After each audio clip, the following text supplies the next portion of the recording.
A great warrior once stood before a raging river, trying to command it to be still. The more he shouted, the stronger the current became.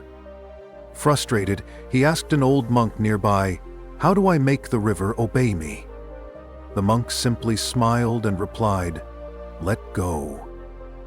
In a kingdom torn by war, General Kaito was known for his strength and discipline. He controlled every battle, every soldier, every movement. Except one thing: no matter how hard he tried, peace always slipped through his fingers.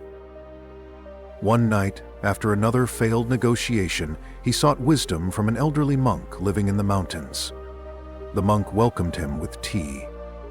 Kaito, impatient, demanded, "Tell me the secret to peace so I can bring it to my kingdom." The monk handed him a cup and began pouring tea.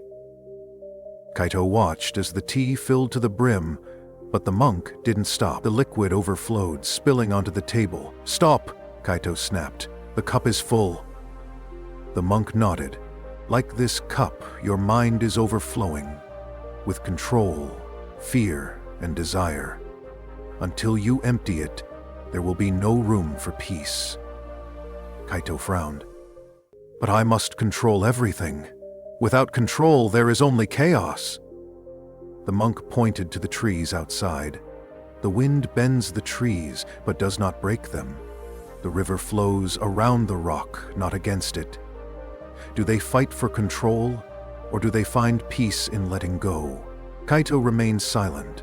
The monk led him to a small boat by the river and handed him an oar.